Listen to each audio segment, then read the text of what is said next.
Hello and welcome to The Content Bite, a podcast for freelancers who use their words to make money. I'm Rachel Smith, a freelance journalist, copywriter and content producer.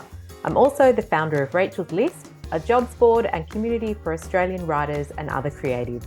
And I'm Lynne Testoni. I'm a journalist and content writer as well. Rachel and I are your weekly co-hosts, and every week we bring you all kinds of tips, tricks and some fabulous guests to help you make the most of your freelance business. So what we have learned since doing this podcast is that successful freelancers have a business mindset and need to manage their finances. It sounds boring, but it's actually true, isn't it? Actually not that boring. Like if you're with the right program, that is. True. And the trouble with most financial software is that it's built for larger businesses, not sole trader businesses like us. So you often end up paying for lots of unnecessary features you never use, such as payroll.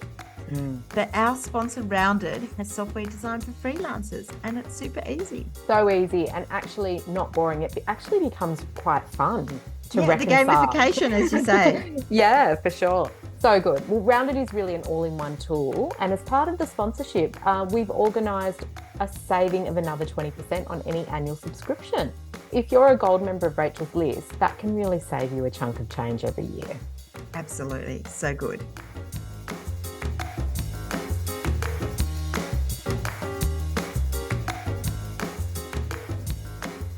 Hi, Rachel. Lovely to see you again. Such a great episode we have today. I always love chatting to successful freelancers because I think it's so inspiring to hear all the different ways you can make money from words. Absolutely. And this week we have a fabulous guest that we've both worked with, me most recently at Medium Rare. And she's moved from in-house work to freelance after doing a tree change or perhaps a sea change, which she's going to tell us about. So why don't you introduce her and we'll get her in the hot seat. So we have Julie Lee joining us today. So Julie has more than 20 years experience working in media and content creation. Before launching her own business, Julie Lee Editing and Consulting, she was the head of content for food and homes at Medium Rare Content Agency. She managed content creation across all platforms for Medium Rare's major FMCG clients, including Coles, Bunnings, Coles Liquor, Office Works and Kmart, as well as creating best-in-class content. Julie also spearheaded campaign strategy and long-term content strategy for those brands. And previous roles included editor-in-chief of Coles Mag, editor of Weight Watchers magazine and managing editor of Good Taste. So welcome, Julie. Hi, thank you. Great to have you. It's lovely. It's really nice to see you on the Zoom. Tell me, I seem to remember that you were pretty well at the beginning of Medium Rare. So do you want to tell us, our listeners, a little bit about Medium Rare, how it started and what it's grown to now? I like to tell people that I was the first Medium Rare employee. I think there was like a freelancer before me, but I was the first person in the seat full time. And at that point, there was 5 of us working on the Coles account. We only had the Coles account. It was very small. Within a year, we had picked up Qantas and Foxtel and David Jones. And so it just grew from there. So from going from 5 people, which was about 10 years ago now, it's, I think, around 250 people, maybe a bit more than that. And wow.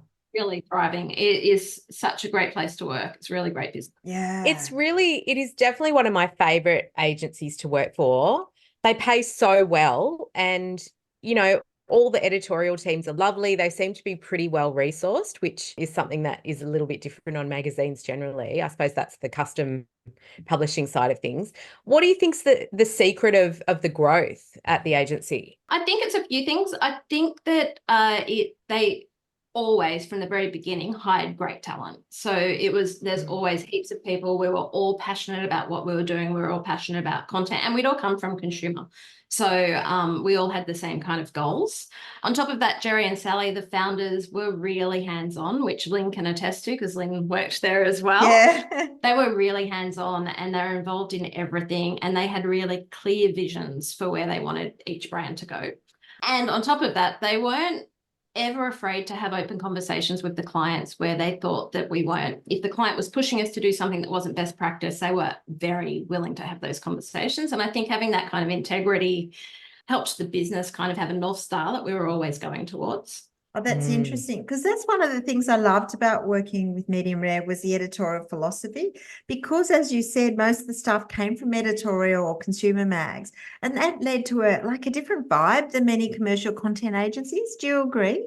Totally. For me, it felt no different than when I worked at News, and before that I was at FPC, and when I was at Bauer. None of it felt any different from moving over into the custom field. Just had a great vibe, which I think led to the quality of content we were producing. Tell us a bit about what that shift was like in going from editorial work to content work. It's funny because I kind of eased my way across. So I was on Australian Good Taste for many years, which kind of morphed into Taste just before I left. And I was on that for many years. Then I moved to Weight Watchers, which was custom, but it ran very much like a consumer magazine. And then I moved over to Coles. So it was a very slow progression for me. And I have to be honest, when I was at Australian Good Taste, it was 2010, around there were quite a lot of magazines shutting down. And each day I would go into work and I would be like, is today the day that I'm going to lose my job? I felt like that for a long time, every day. And so when I did move across to custom publishing, I just felt this sense of security because the brands want you there. The brands have a contract, and it just felt much safer, and it was very clear what we were working towards, and it wasn't like today's the day I'm losing my job. I really embraced that shift. Yeah. I mean, you see that whole vibe at the moment, don't you? All over the US, particularly with all the journos just losing their job. And I've read so much about people feeling that sense of dread, going to work with that sense of dread.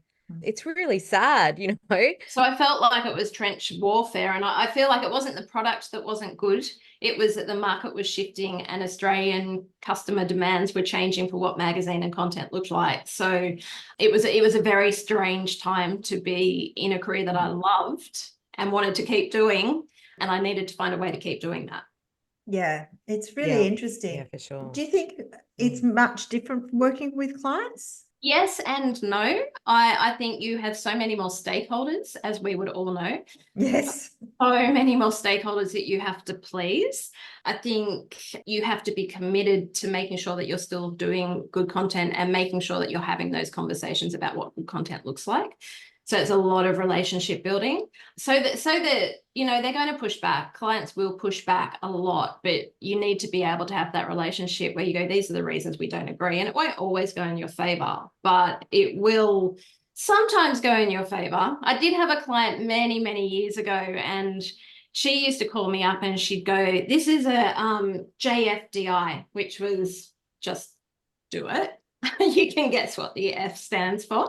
And she'd be like, that was our kind of shorthand for like, there's no point arguing this one. This is how it has to go down. And when you're working with clients, sometimes that's the case, and you need to know when to push and when not to push. So I think the crux though is you need to have that relationship where she could say that to me and I could understand it.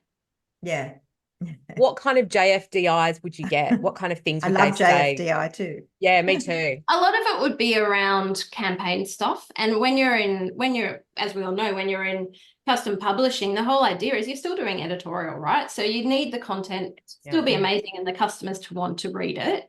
And a lot of times around campaign stuff for all the brands I worked on, it just wasn't editorial. It was more, it had moved more into advertorial or moved more into even beyond that. It just became, it was just those things. And even to the, I'm assuming still now, I mean, it's only 7 months that I've been freelancing. So right throughout my custom career, there would be things where they'd say, just do this. It's not a great execution. And we would have to turn it into a great execution as best we could. Yeah.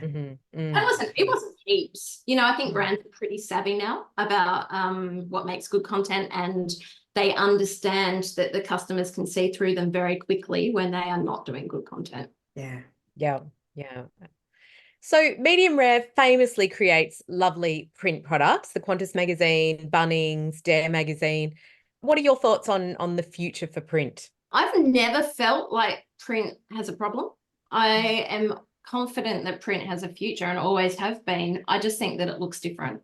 So I think if you look at the top 4 readership magazines in Australia, they're all actually mostly medium rare titles, so Coles, Bunnings. And that's just showing that Australians are still consuming the content. They're just taking it in a different way. And I think brands understand that this type of content, magazines in particular, this where they're giving a value proposition to their customers, they're having this engagement, which is lean back for the customers. But we know, because we do so much research on the analytics of what the customer wants, and all those brands have so many analytics about their customers, we know that we can really target the content. Yeah. And so the content is exactly what the customer wants. And it's funny, I keep going, oh, customer, I have moved, because I've worked so long in this field, I've moved from saying reader to customer, but that is essentially what the value proposition is. We're talking to the customers, but we know exactly what type of content they want to consume, so we can be really targeted. So I think that when we overlay that, all of that onto print, I think print has a really strong future, but it may not be in the consumer titles. But having said that, a lot of consumer titles are reopening now. So I think it's shifting, but I think if you're working with brands, you're in quite a safe position as a freelancer. Yeah. I think it's interesting. Well, I often find the sort of brands I work with are ones that used to advertise in magazines, and now they actually prefer to speak directly to the consumer through the sort of content I create. So it's just an evolution. Yeah, absolutely. And so that's why I always go, oh, I don't think print's going away. It just looks different. Yeah. Yeah. Yeah. But I'd love to hear a bit about your life since leaving Medium Rare, because you did a sea change, or is it a tree change? I don't know. What brought that about? So we did a light tree change. First, we moved out of Sydney to the Lower Hunter Valley, but I was still working in the city, and so doing a bit of a commute, and half out of Sydney, half in Sydney, and I hated it. I was exhausted. I was burnt out, and to be honest, I don't think I was a really nice person. No, I can't believe that. And so something kind of had to give, but because we were a Lower Hunter, it was hot, it was cold, it was lots of animals, it just wasn't my thing, right? And so my partner and I both decided we wanted to try living out of Sydney, but we wanted to be near the coast. So we've moved to Port Macquarie. I am zero stress. From my life before, where I was constantly stressed, constantly under the pump, constantly, everyone wanted a piece of me. I have zero stress. And some days, like Tuesdays, I try and I go, I'm a freelancer now. I need to do freelancer things like go for a swim in the middle of the day. So that is what I'm trying to do with my freelance life, living outside of Sydney. So it's been great. It's been really re-energizing. Oh, that's lovely. How amazing. So what has been the adjustment to freelance life, and particularly like working remotely with clients and things like that? Working remotely hasn't been an adjustment, I don't think. I miss seeing my team every day. I really miss that, and having that interaction and being part of a team. But actually working remotely with clients has been fine, because I think there's been such a shift after COVID anyway. Like before COVID, I was flying every week to Melbourne to see clients, and then after COVID, it was all done online. So I think everyone is used to this. So I don't think the shift at all in that sense has been big. The shift for me is that I said I was never going to freelance, and here I am. And so the shift for me has been working out how to freelance. And to be honest, I have 7 months in and I've not nailed it. I'm 100% sure I have not nailed it. I take too much work. I don't take enough work. I get anxious when there is no work. I have one day where I'm quiet and I'm like, this is it. I've got to find some other job. So I have not nailed it. I'm enjoying the challenge, but I feel like I don't know if I'll ever nail it, to be honest. I don't know if you ever do. Will. Do you think? I mean, there's always an insecurity. I definitely think that feeling of, when you have a quiet day or a quiet week, I definitely think that fear goes away. You actually end up embracing that time, because you think, wow, what I used to do whenever. It takes a while though. Yeah, it does. But what I used to do whenever I had a really quiet week or something, I had this little tactic where I'd take myself off to the movies, and it just worked a charm. It was like switching off all the energy, no focus on my work, didn't care who was emailing me, etc. And I would invariably get out of that cinema to a heap of work emails. Oh. So it's funny. It always worked that way. I thought, well, I'm just gonna go to the movies and there'll be work waiting when I get out. And often there was. Yeah. But I think you stop fearing it, because you just think, well, this is something to embrace and to do all those things I never get time to do, because it's all about to land on me again. Yeah, I need to embrace that tactic, because what I do if I have a slow moment is I force myself to sit at my desk doing nothing productive. Yeah. No, you've got to have a circuit breaker. Just get out, go to the beach or something, or a movie That's or when whatever. you should do your middle of the day swim. Yeah, that's right. Yes. Yeah. Yeah. Yeah. Yeah. I know. I understand you're still doing lots of work with medium rare. So did you set that up before you left? No, actually I didn't. But what I kind of jumped into freelancing knowing how much work there was. So it was kind of a safe jump for me, because I was one of the people signing off the work when I was at medium rare. So I knew there was a lot going through. I knew there was a lot of opportunity. And so I didn't set anything up per se beforehand, but I did have conversations with people to let everyone know. And then as soon as I finished, I started emailing all of them to say, hey, I'm set up, I'm ready to go. Hit me with whatever you want. So I think for me, having those connections has been like a game changer. I am mildly concerned. I have been working with other clients, but I don't have that much time to work with other clients. So one of my focuses coming into this year is to really develop that part of, because I feel like there's too much risk the way I'm working at the moment, but I'm kind of so busy at the moment that I don't have time to do that. Yes. Fair enough. Yeah. It's a tricky balance, isn't it? We had Steve Colquhoun wrote a blog post about this recently, didn't he, Lynn, about losing his one big client, which I think gave him 70% of his income. Which and you always knew was a risk. He knew it was a risk. And he wrote a post about, putting all your eggs in the one basket and how that could happen. But I think if you're working for an agency with multiple, titles, it's a little bit different than just working for one big brand and there you're a sole thing. Yeah. Well, medium rare, they obviously use a lot of freelancers. Both of us regularly freelance for them, and you've been on both sides. So what do you think that agencies are looking for from freelancers? To be really honest, I was always looking for people that didn't annoy me. Yeah. Oh, no, I think there's basic. That's basic but honest. But I also think there's something about being easy to work with. Yes. It's like, definitely absolutely. Plus. When I was on the other side of it, the biggest thing that I would get would be people emailing me that clearly had not looked at the content that I was working on, going, oh, I've got this great idea for Coles and I've got this great idea for Bunnings. And I'd be like, have a look at the content we're doing. It's nothing like what you're suggesting. And so that was the thing that used to annoy me most. Nothing else really annoyed me. But then on top of that, the people I loved working with, the ones that were no fuss, I gave them the brief, they went off and did it. If they had questions, fine.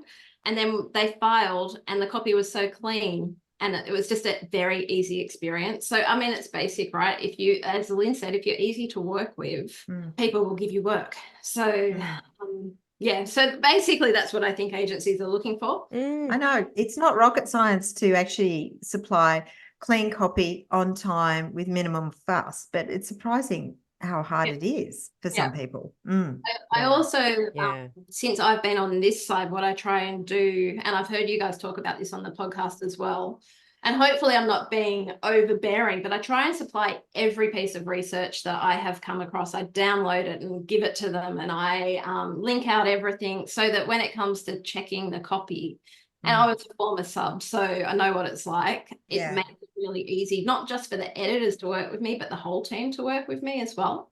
So, and a lot of the articles I've been writing have been very heavy on research. So, that could take a sub days to get through that. So I try and make it as easy for them as possible. Yeah, we've talked about having that for sub section, haven't we, Lynn? That's what I do. On a piece of copy that you put through. And it has links to all the research. It has emails and phone numbers for every expert. It has a line saying these quotes have been approved. So you literally don't have to. It can just go to the subs. So I'm also trying to make a fast turnaround specialist, which, which provides some stress for me, which I'm trying to have a no stress life. But, I want the agencies to know that if they come to me in a pinch, I'll be able to do their work for them quickly. That's actually a really smart sort of specialty to offer. I don't know if you follow Jennifer Goforth Gregory on LinkedIn. So she was one of our keynotes last year, and she has just written something on LinkedIn in recent weeks about how she is positioning herself in that way. She is the last minute kind of operator, the fast turnaround operator. And so she gets all those quick jobs because she realizes that works better for her brain and you know, there's no procrastination. You just jumped in and do it. She much prefers it. So, and there's always going to be work for people who want to do last minute stuff. Oh, yeah. So, and I think, you know, I'm that's so good. used to working under pressure that Yeah. like, if I can maintain this, it's not something I want to do all the time, but I want people to know I can do it. So Yeah. Yeah. And you can also charge a rush fee. Yeah. Yes. For some clients. Well, look, we've got so many freelancers listening who, you know, want to work for agencies, want to get that foot in the door. And if you were keen to freelance for an agency like Medium Rare, how do you approach them? Like, is the pitching process the same as, you know, approaching consumer titles, or do custom mags tend to plan out their content and commission more from their plan? And so you're sort of coming in and saying, I'm available and these are my niches and here's work I've done previously, rather than hitting them up with ideas. How do you think it should best work? I think it's a bit of A and a bit of B. I think mainly for custom, it's what the second one. So making those connections, making sure that the people in the agency know what you can do, because how it worked for most of the food and homes clients is we would be planning quarterly, everything would be approved by the client. So we were generating most of the content ideas, and we were so far planned out that if people came with a timely article idea, we couldn't use it because we were so far planned out. And also a lot of what we're doing, as I was saying, there's so much research that we were factoring into what we were planning and all the ideas that were coming up. People were coming without any of that background. And so we just couldn't feed that into what we were doing, unless, you know, sometimes it's serendipitous and people will come to you with something that you need right when you need it. And that's like a miracle. But so I would say that is probably the best way to have that connection with an agency. But I think the second part of it is there's a lot of the print magazines and online at Medium Rare have regular features, and their profiles of businesses or profiles of you know, people and whatever. Those are really hungry pages to feed. Like they take a lot of your time for something that's consistent every month. So if you can help with those pages, like, so I would look at all of their publications and go, what would be the annoying one for them to fill, and how can I help them do that? Because then you get seen as someone that can solve problems and also do great copy. So if you were approaching with ideas, I would make it based on specific content that you already know that they do. Yeah.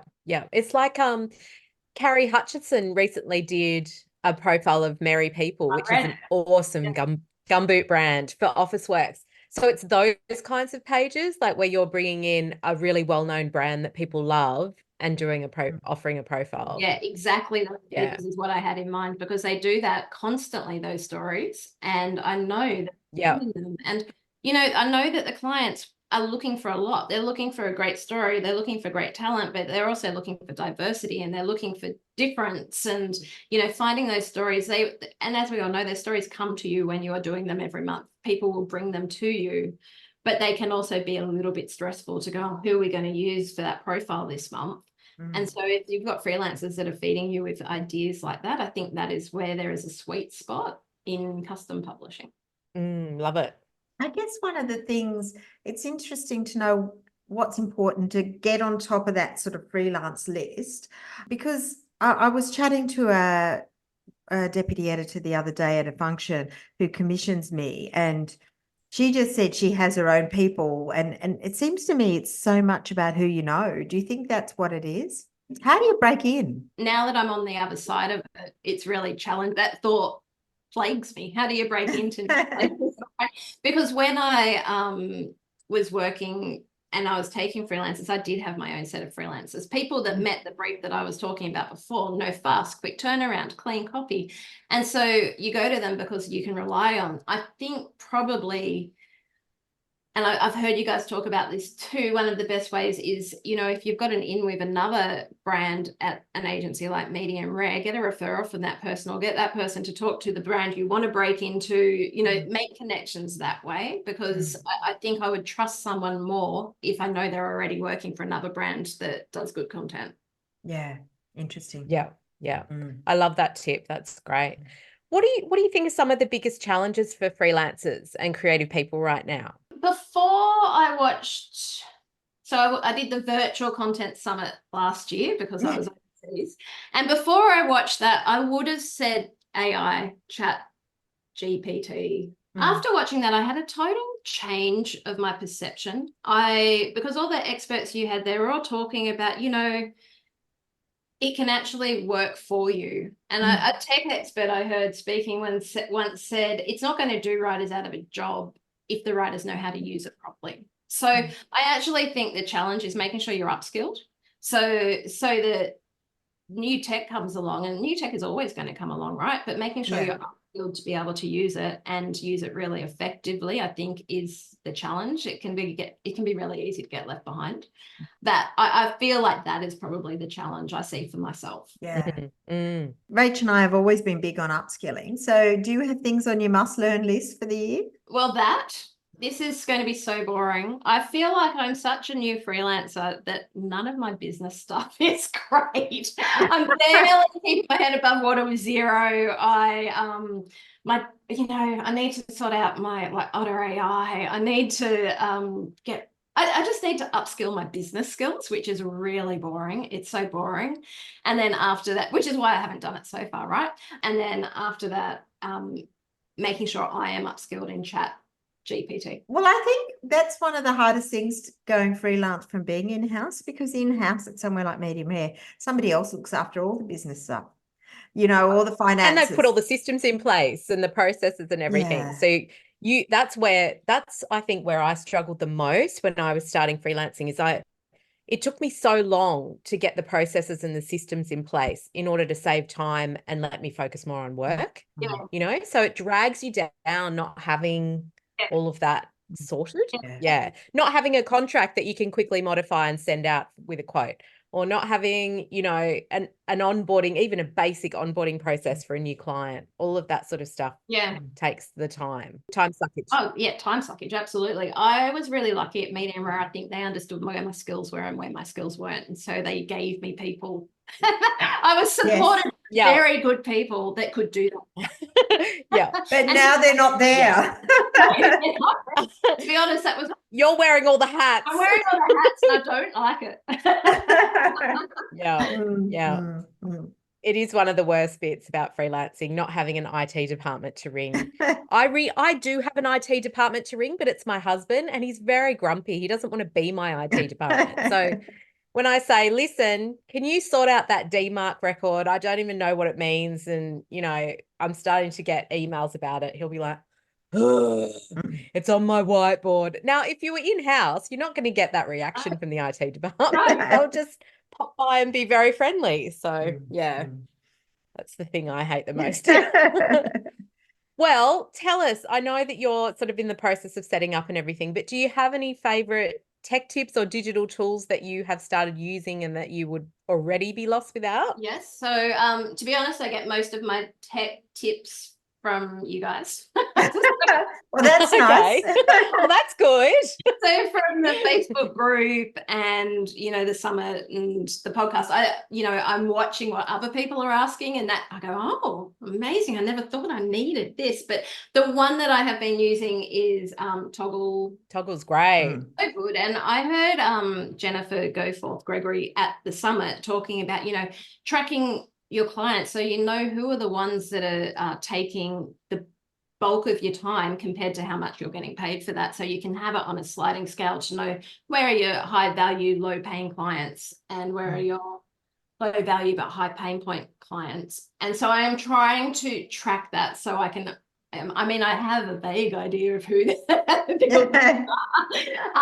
but so I'm trying to be really religious with Toggle at the moment and tracking everything so that I can map out if I ever got to a position where I was deciding which clients to keep. I don't know if I will. I would use that as my go-to. I'm working on something for Rachel's list at the moment that might help you out. So stay tuned on that one. Yeah. I think it's an interesting thing because sometimes we just keep doing the same things we've always done. Yeah, and we don't have that awareness or visibility on, it just rolls on the work and the projects and the next one. And so stopping and actually, like you say, looking at, I spent 20 hours on that and the hourly rate ended up being like $30 or $40.